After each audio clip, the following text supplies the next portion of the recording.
Hello friends, let us continue for the Constitution of India's some leading cases. This is useful for all the law exams.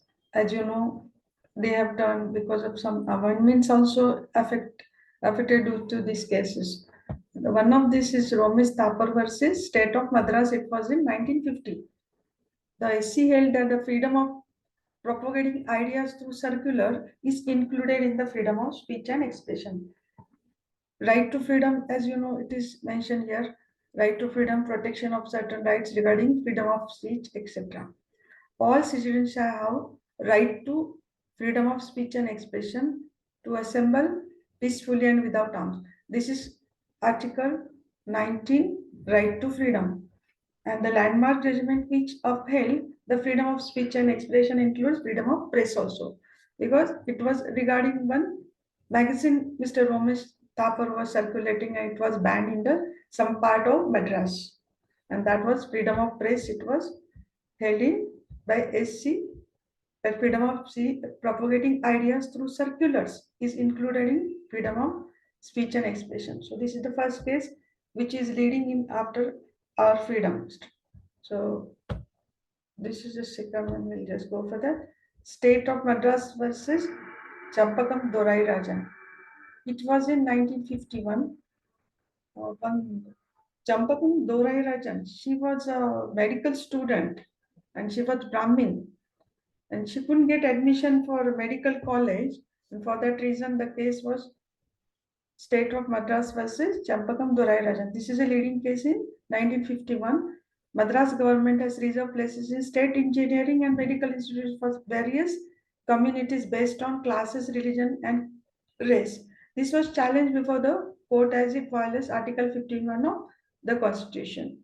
And the SC held in this, because of this only the clause 15(4) was inserted into Article 15. That was impact of SC's judgment. The SC held that the statute invalidates the seat reservation based on race, religion, caste, since it categorized students based on their caste, religion, and any other factors rather than their academic ability. She was having the marks. It was for needed for a medical examination, medical college admission. But even though she had that marks, she couldn't get the admission. So that because of this, that is the history behind this case. And 15 Article 15(4) was inserted to nullify this SCs in statute invalidate seat reservation based on it was in Article 15 subclause 1. So please remember this. This is Romesh Thapar case as now we are just, and this is what I was mentioning 15(1). That was Champakam Dorai Rajan. Based on Article 15(1), she filed a case. Prohibition of discrimination of ground of religion, race, caste, sex, and place of birth. That is Article 15(1). On this, the state shall not discriminate against any citizen on grounds only of religion, race, caste, sex, birth, place of birth, and any of the. But this is the inserted clause. This is the inserted clause due to Champakam Dorai Rajan. And 15(4) was inserted, added by Constitutional Amendment. That was the first amendment.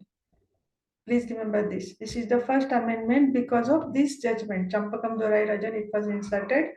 Nothing in this article or in clause 2 of Article 29 shall prevent the state from making special provisions for the advancement of any socially educatedly backward classes of citizen or for the scheduled caste or scheduled tribe. So that was a leading judgment, very, very important case in this.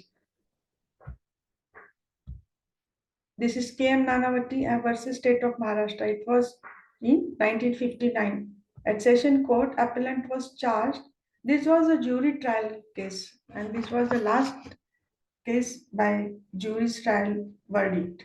The jury passed verdict of non-guilty, 8:1.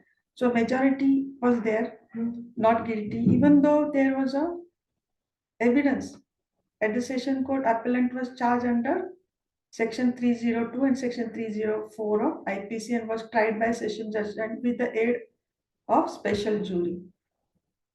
The jury, this was a leading case and it was very much famous because of the Mr. Nanavati's prominent in his caste. Jury passed the verdict of not guilty, 8 is to 1 majority under both the provision of IPC, which was both the provision of IPC's section 302 and 304. He was verdict was not guilty, but which was not agreed by the session judge. At his view, jury's verdict was such that with regards to evidence shown. So there was an evidence which was going against this verdict. This is a leading case. And go for the next. That is one I.C. Golaknath versus State of Punjab and others. It was in 1967. The main issue dealt in this case was, can an amendment be considered as a law, whether or not fundamental rights can be amended or not. And SC stated that fundamental rights are not amendable under Article 13. So we'll see Article 13. What Article 13 says? Law inconsistent with or in derogation of fundamental rights, and then they are not good. But in case of power of Parliament to amend Constitution and procedure, therefore is given in Article 368. So SC stated that the fundamental rights are not amendable under Article 13, and a new constituent assembly would be needed to modify such rights. So these are fundamental rights, but fundamental rights are not amendable under Article 13. So it was noted in that Article 368 outlines the process for amending. So it's very important word, the process for amending the Constitution. It does not grant Parliament the authority to do so. It was decided in the case of Golaknath versus State of Punjab. It was in 1967. This is a leading case. Keshavananda Bharati versus State of Kerala. The Supreme Court defined the basic structure in this case. The court held that although Parliament had a authority to amend any portion of Constitution, including fundamental rights, the basic structure of the Constitution could not be abrogated even by the constitutional amendment. So that is very important. So Parliament can amend fundamental rights also, but the basic structure in this case, it was decided it cannot change. Parliament cannot change and amend any portion of Constitution, including fundamental rights. So this was leading case of Keshavananda Bharati in 1973. Maneka Gandhi. So it's very famous and leading case. This is known as passport case, famous. And Article 21, as we say, protection of life and personal liberty. This is the title of protection of life and liberty. This is Article 21. It was having no person shall be deprived of his life or personal liberty except according to the procedure established by law. And that passport case, she did not get any chance to say talk about her side. Only it was decided as public problem given, the reason was given like that. So it was not disclosed why her passport was confiscated. Whether the freedom to go abroad falls under Article 21's, this is life and personal liberty. In the definition of right to personal liberty was a key question in this case. According to SC, it is part of right to personal liberty. And the SC further held that the restricting personal freedom did not require more than the existence of an enabling law. Additionally, such law must be just, fair, and reasonable.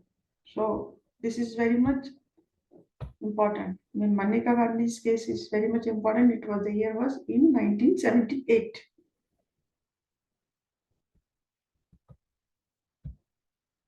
Muhammad Ahmad Khan versus Shahbanu Begum and others.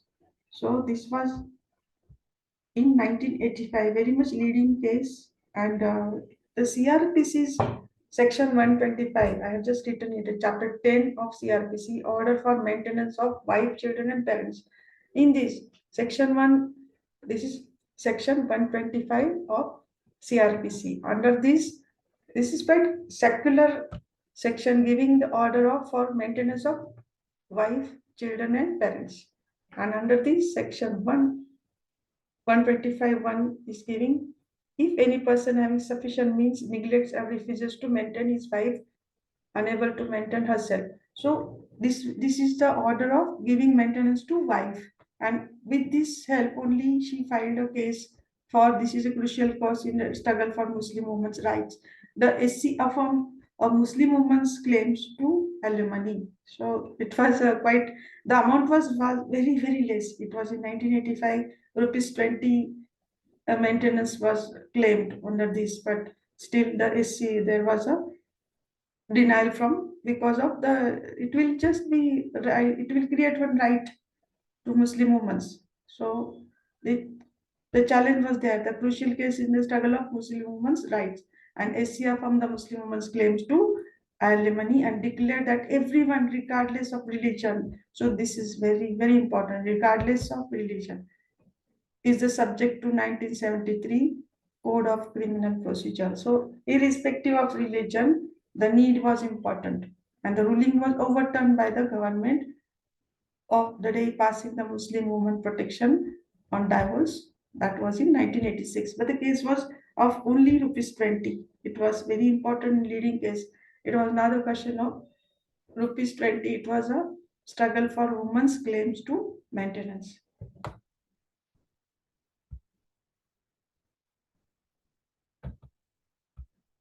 And the last case will go for Minerva case. It is in 1980.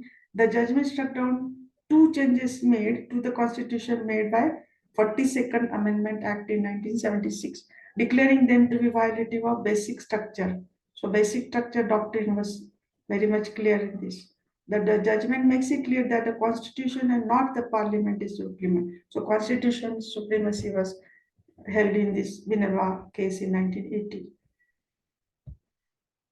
MC Mehta versus Union of India. It was in 1986. Three issues were addressed in this, and application of Article 32 and the application of Raylan versus Fletcher rule. That is absolute liability, and the compensation problem was there. It was the SC held that authority under Article 32 extends to correlative and preventive action where rights are violated. Absolute liability should be used in industries that participate in risky and intrinsically harmful activities. So this was very important. So absolute liability, even if there is loss of life and in natural calamity, the whoever running the establishment harming, this is important. Act as a deterrence, and the compensation must be proportionate to the size and potential of the industry. So industries are liable to pay compensation even if the calamity was not planned or some kind of natural loss was there, but still the company has to pay compensation. So that is a three issues were addressed in MC Mehta versus Union of India. Application of Article 32. So that is a fundamental rights, and application of Raylan versus Fletcher. So these two rules are important. And compensation.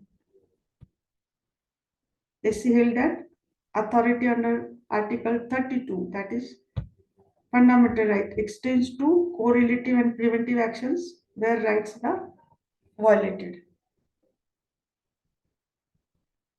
And this is last case of Vishaka and others versus State of Rajasthan. It was in 1997. This case involved workplace sexual harassment. It is in its judgment, the SC provided set of guidelines. So Vishaka guidelines were very much famous and for employees and other accountable parties or organization to ensure the avoidance of sexual harassment right away. They were referred as Vishaka guidelines till the relevant legislation were passed. These were regarded as being effect. So we'll continue for constitution in the next lecture. But for this, I just wanted to highlight some cases